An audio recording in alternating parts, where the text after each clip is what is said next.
नमस्कार। नमस्कार किसान भाइयों, अगर आप सच में खेती से पैसा कमाना चाहते हैं, सिर्फ मेहनत नहीं दोस्तों बल्कि सही समय पर सही फसल लगाकर मुनाफा लेना चाहते हैं, तो आज का ये वीडियो आपके लिए बहुत ही ज़्यादा खास होने वाला है। आज हम लोग बात करेंगे फरवरी महीना में खेती के हिसाब से बहुत अच्छा महीना माना जाता है, कीमती महीना होता है दोस्तों, क्योंकि इस समय अगर किसान ने सही फैसला ले लिया तो पूरा साल संभल जाता है दोस्तों। क्योंकि फरवरी का जो महीना होता है उसको गोल्डन महीना भी कहा जाता है। अगर इसी समय अगर गलती हो जाए तो फिर मेहनत के साथ साथ हाथ भी खाली हो जाता है दोस्तों। आज मैं आपको फरवरी में लगाई जाने वाली ऐसी दो सबसे ज़बरदस्त सब्जी के बारे में पूरा डिटेल में बताने वाला हूँ दोस्तों, पूरा विस्तार में आपको बताने वाला हूँ, जिनको अगर ज़मीन की ज़रूरत समझकर दोस्तों, मौसम को देखकर और बाज़ार की चाल को समझकर लगाया जाए तो किसान को बहुत अच्छा खासा फ़ायदा मिल सकता है। इसलिए वीडियो को आखिरी तक ज़रूर देखना। अगर आपका कोई सा भी सवाल है दोस्तों तो हमें कमेंट के माध्यम से ज़रूर पूछना, हम हर वो सवाल का जवाब, हर कमेंट का रिप्लाई देते हैं दोस्तों। अगर आप पहली बार हमारे चैनल पर आए हैं, पहली बार हमारा वीडियो देख रहे हैं या हमारा वीडियो में आज पहली बार आए हैं तो वीडियो को लाइक ज़रूर कर दीजिए, चैनल को सब्सक्राइब ज़रूर कर लीजिए, क्योंकि यहाँ खेती किसानों की सबसे मज़ेदार बातें होती है दोस्तों। किसानों को सबसे ज़्यादा मुनाफा दिलाने वाली खेती की बातें सिखाई जाती है। तो दोस्तों पूरा वीडियो को लास्ट तक देखिएगा। अगर आपका कोई भी सवाल है दोस्तों, हम बार बार आपको बताते हैं कि आपका सर सवाल का हम लोग जवाब देते हैं। हमारा पूरा टीम लगा रहता है दोस्तों आपका हर एक सवाल का जवाब देने के लिए, ताकि किसान भाई को हर समस्या का समाधान मिल सके। तो वीडियो को लास्ट तक ज़रूर देखिएगा। अगर कोई भी सवाल है दोस्तों तो हमें कमेंट ज़रूर कीजिएगा दोस्तों। सबसे पहले हम लोग बात करते हैं आज की हम लोग के जब पहले सब्जी है दोस्तों उसके ऊपर, क्योंकि आज हम लोग सिर्फ दो ऐसी सब्जियों के बारे में पूरा डिटेल में आपको बताने वाला है दोस्तों, जो आपको ज़बरदस्त मुनाफा दिला सकती है। तो आज हमारा जो पहला सब्जी है दोस्तों वो भिंडी की खेती है, जिसे किसान भाई आसान भाषा में भिंडी भी कहते हैं दोस्तों। भिंडी यानी कि लेडी फिंगर हो गया, भिंडी हो गया, ओकरा हो गया, हर तरह का नाम से इसको जाना जाता है दोस्तों। फरवरी में लगाए गए भिंडी को अगेती भिंडी भी कहा जाता है, और यही अगेती भिंडी किसान को सबसे ज़्यादा मुनाफा देता है। इसका कारण यह है कि मार्च के अंत में, अप्रैल के महीने में जब भिंडी बाजार में आती है दोस्तों, उस समय भिंडी में बहुत कम कंपटीशन रहता है, मतलब मार्केट में बहुत कम भिंडी रहती है, जिसके वजह से भाव आपको ज़बरदस्त दिखता है और भाव इसका ऊपर जाता है दोस्तों। लेकिन यह मुनाफा तभी मिलता है जब शुरुआती सही से किया जाए, यानी शुरुआत आप सही से करते तब आपको मुनाफा मिलेगा दोस्तों। भिंडी के लिए ज़मीन का चुनाव बहुत सोच समझ कर आपको करना पड़ेगा। ऐसी ज़मीन जिसमें पानी ना रुकता हो, जो हल्की दोमट हो और जिसमें पहले रसायन ना डाला गया हो दोस्तों, यानी कि ज़्यादा रसायन वाले ज़मीन पर भिंडी उगाना बहुत ज़्यादा मुश्किल हो जाता है। आपको वही ज़मीन भिंडी के लिए सबसे अच्छी मानी जाती है जिसमें पहले कम खाद यानी रासायनिक खाद कम दिया जाता है।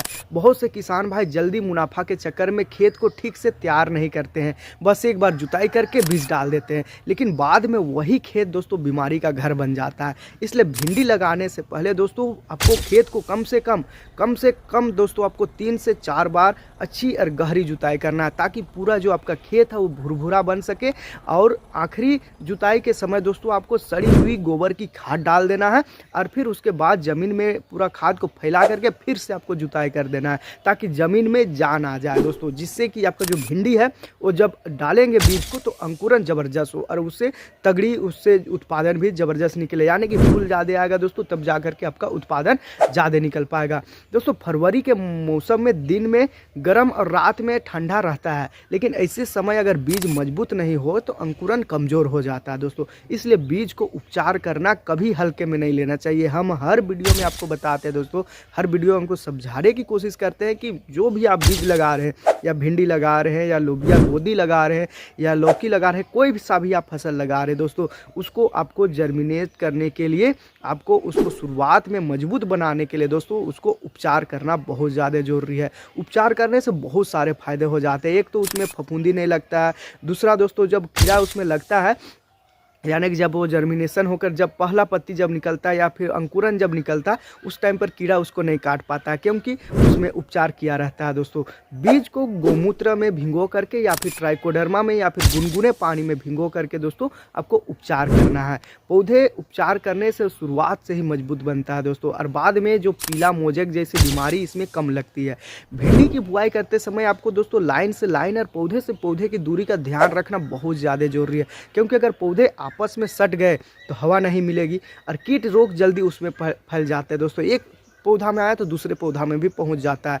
तो आपको इस चीज़ का ध्यान रखना है कि गैप आपको थोड़ी सी बढ़ा करके करना है, क्योंकि भिंडी एक ऐसी फसल है दोस्तों, जब आप खेत में घुसेंगे तब उसमें जो उसका जो पत्ता है दोस्तों वो बहुत ज़्यादा गड़ता है, यानी कि खुजली करता है दोस्तों। इसलिए अगर गैप रहेगा तो आप आसानी से उसको तोड़ पाएंगे, यानी कि आप घुस रहे हैं फुल शर्ट पहन के भी आप घुस रहे हैं तो भी आराम से आप हार्वेस्टिंग कर पाएंगे, तुड़ाई कर पाएंगे दोस्तों फरवरी में पानी की ज़्यादा नहीं ज़रूरत होती है, बस आपको हल्का ज़रूरत पड़ती है, इसलिए हल्की सिंचाई काफ़ी रहती है दोस्तों। लेकिन जैसे जैसे तापमान बढ़ने लगता है, यानी कि फरवरी का मार्च जैसे जैसे आखिरी होने लगता है, मार्च शुरुआत होने लगता है, तापमान बढ़ने लगता है दोस्तों, तो सिंचाई का जो अंतराल है उसको कम कर देना चाहिए दोस्तों। सिंचाई का जो अंतराल है उसको दोस्तों मेंटेन करके आपको रखना है, यानी कि जैसे जैसे नमी आपका खेत में हो वैसे वैसे आपको अपना जो खेत है उसमें सिंचाई करते जाना है दोस्तों। भिंडी में सबसे ज़्यादा नुकसान सफ़ेद मक्खी करती है, और जो पीला मोजेक रोग आता है दोस्तों वो दोनों करता है। मतलब अगर सफ़ेद मक्खी को आपने शुरुआत में ही कंट्रोल कर लिया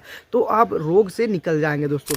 अब जो भी रोग उसमें आएगा, यानी कि जो भी रोग उसमें पकड़ता है, एक बार अगर आप रोग आ गया तो पूरा खेत को ख़राब कर देता है। इसलिए शुरुआत से ही आपको नीम तेल का आपको छिड़काव करना है, समय रहते अगर नीम तेल का छिड़काव कर रहे हैं। अगर नीम तेल से भी नहीं हो रहा है दोस्तों तो आपको रासायनिक दवाई में आपको आना पड़ेगा। अगर आपको कौन सा रासायनिक दवाई डालना है, कैसे डालना है, कौन सा रोग पकड़ रहा है, इसके बारे में आप जानना चाहते हैं तो हमें कमेंट कर सकते हैं दोस्तों। तेल का आप छिड़काव कर रहे हैं और खेत में साफ सफाई बना करके रख रहे हैं दोस्तों, तो जो पीला मोजे का जो सफ़ेद मक्खी है उससे आराम से आप निजात पा सकते हैं। जब भिंडी का पौधा बढ़ने लगता है तो कई किसान भाई ज़्यादा हरा देखने के चक्कर में ज़्यादा यूरिया डाल देते हैं। आपको ऐसे नहीं करना है दोस्तों, यह सबसे बड़ी गलती होती है किसान भाइयों का, क्योंकि वो हरा करने के चक्कर में दोस्तों उसमें जब डाल देते हैं यूरिया, तो यूरिया ज़्यादा डालने से पौधा तो बढ़ता है लेकिन फूल और फल बहुत कम आता है दोस्तों। सही मात्रा में खाद देने से ही संतुलित वृद्धि होती है और अच्छा उत्पादन भी मिलता है। भिंडी को तुड़ाई हमेशा छोटे और कोमल अवस्था में करनी चाहिए दोस्तों, क्योंकि बाजार में नरम भिंडी ही ज़्यादा मांग रहती है। अगर तुड़ाई में देर हो गई तो भिंडी रेशेदार हो जाता है, रेट भी उसका बहुत कम मिलता है दोस्तों। अगर सही देखरेख के साथ भिंडी की फसल से 2 से 3 महीने तक लगातार आप तुड़ाई कर सकते हैं। किसान को बार बार बाजार से पैसा मिलता रहता है दोस्तों, इसलिए जो फरवरी है उस माह का भिंडी को एटीएम कहा जाता है, क्योंकि वो बहुत ज़बरदस्त मुनाफा देता है, खास करके जब गर्मी स्टार्ट होने लगती है उस टाइम में। अब बात करते हैं दोस्तों हमारा जो अगली सब्जी है उसके ऊपर, क्योंकि पहला हम बताए थे आपको, हम ऐसी 2 ज़बरदस्त सब्जी के ऊपर आपको बताने वाले हैं जो मार्केट में ज़बरदस्त आपको मंडी रेट के साथ डिमांड भी उसका रहता है दोस्तों। अब हमारा जो अगले फसल है उसके ऊपर हम लोग बात करें तो ये है दोस्तों लौकी की फसल, जो फरवरी में लगाई जाए तो किसान के लिए बहुत भरोसेमंद फसल मानी जाती है, क्योंकि लौकी की सबसे बड़ी खासियत यह है कि एक बार पौधा चला जाए तो लगातार वो फल देते रहता है, और अगर सही तरीके से देखभाल की जाए दोस्तों तो एक ही बेल से दर्जनों लौकियां निकल जाती है। लौकी की खेती में ज़मीन की ताकत बहुत ज़्यादा मायने रखती है, क्योंकि यह बेल वर्गीय फसल है और ज़्यादा पोषण मांगते हैं, यानी कि लौकी में ज़्यादा आपको खाद देने की ज़रूरत पड़ती है। इसलिए खेत की तैयारी करते समय आपको गोबर की खाद की मात्रा भिंडी से थोड़ी ज़्यादा रखनी है दोस्तों। अगर भिंडी में आप 2 ट्रैक्टर गोबर की खाद डाल रहे हैं तो लौकी में आपको 3, साढ़े 3, 4 ट्रैक्टर तक गोबर की खाद आपको शुरुआत में ही डाल देनी चाहिए। लौकी का बीज बोते समय अगर बीज को हल्का भिगोकर बोया जाए तो अंकुरन बहुत तेज़ी से निकलता है दोस्तों, और एक समान में निकलता है। और फरवरी में लगाई गई लौकी को अगर समय पर सहारा दे दिया जाए, यानी कि मचान या फिर तार बांस लगा दिया जाए, या तार से बांध करके या रस्सी से बांध करके ऊपर चढ़ा दिया जाए तो फल ज़मीन से ऊपर रहता है और सड़ता नहीं है दोस्तों, और अच्छा आकार यानी कि अच्छा साइज में वो एक साथ बढ़ता है। और जब वो झूल जाता है दोस्तों, यानी नीचे की ओर वो लटक जाता है, तब उसका जो साइज है वो बढ़ना स्टार्ट हो जाता है।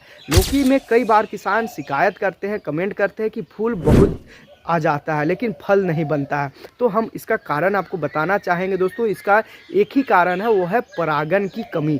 फरवरी मार्च में जब तापमान तेज़ी से बढ़ता है तब मधुमक्खियाँ कम सक्रिय होती है दोस्तों, इसलिए ऐसे समय सुबह शाम हाथ से परागण करने से फल बनने की संभावना बहुत ज़्यादा बढ़ जाती है। लौकी में फल मक्खी सबसे ज़्यादा खतरनाक कीट होती है, जो बाहर से देखने में फल ठीक लगता है लेकिन अंदर से पूरा ख़राब कर देता है। इसलिए खेत में गिरे हुए खराब फल को तुरंत हटा करके आपको नष्ट कर देना चाहिए और नीम आधारित दवाइयों का आपको नियमित रूप से छिड़काव करते जाना चाहिए। दोस्तों लौकी की तुड़ाई सही समय पर करने से बाजार में अच्छा खासा भाव मिलता है, क्योंकि ज़्यादा बड़ी और पकी लौकी ग्राहक बहुत ज़्यादा पसंद करते हैं और अच्छा रेट भी देते हैं। अगर हम लोग खर्चा और मुनाफा की बात करें दोस्तों, तो फरवरी में भिंडी और लौकी दोनों बराबर खेती में सीमित लागत लगती है, यानी कि बराबर लागत लगती है। लेकिन अगर किसान सही समय पर बाजार में बेच पाए तो उम्मीद से ज़्यादा आपको मुनाफा होता है। दोस्तों उम्मीद से ज़्यादा आप इससे मुनाफा निकाल पाएंगे। बहुत से किसान सिर्फ मंडी पर ही निर्भर रहते हैं, लेकिन आज के समय में अगर आप होटल या फिर किराना दुकान हो गया, या किसान डायरेक्ट होटल, ढाबा, सब्जी ठेला और हफ्ता बाज़ार में सीधा संपर्क बना ले, यानी कि जो हफ्ता साप्ताहिक जो बाज़ार लगते हैं दोस्तों, जो छोटे बाज़ार लगते हैं, बड़े बाज़ार लगते हैं, हर जगह के लिए अलग अलग वो बाज़ार निर्धारित रहता है, अलग अलग जगह पर अलग अलग बाज़ार रहता है। अब वैसी जगह से आप संपर्क कर लेते हैं, वैसे जगह पर आप बेचते हैं दोस्तों, तो बिचौलिया से आप बच सकते हैं और ज़्यादा मुनाफा और ज़्यादा पैसा भी आप कमा सकते हैं। दोस्तों खेती में मुनाफा सिर्फ खेती से नहीं बल्कि बाज़ार से बनता है। यह बात हर किसान को समझनी चाहिए कि अपना जो फसल है उसको डायरेक्ट आपको बेचना चाहिए। अब कोई भी बीच का व्यापारी या फिर कोई भी आपको बिचौलिए के संपर्क में नहीं आना चाहिए, क्योंकि वो आपको हमेशा रेट कम देगा और अपने ज़्यादा रेट में बेचता है। इसलिए आप कोशिश करिए कि छोटे बाज़ार या बड़े बाज़ार में आप खुद अपना फसल को पहुंचाएं। दोस्तों बहुत सारे किसान ऐसे करते हैं जो ट्रॉली टाइप से आता है, यानी कि जो टेम्पो टाइप से आता है, उस टाइप में भी डाल करके बेचते हैं। कोई किसान भाई बाइक में दोनों साइड बांध करके भी अपना फसल को बेचते हैं। कोई किसान भाई ठेला के माध्यम से, कोई किसान भाई जो भी ट्रांसपोर्ट का माध्यम है उससे पहुंचा करके अपना फसल बेचते हैं। देखिए दोस्तों, अगर आप डायरेक्ट अपना फसल को बेचिएगा दोस्तों, यानी कि अब बाजार में बैठ करके अपना फसल को बेच रहे हैं, तो अब मार्केट का जो रेट है उस रेट में आप बेच पाइएगा।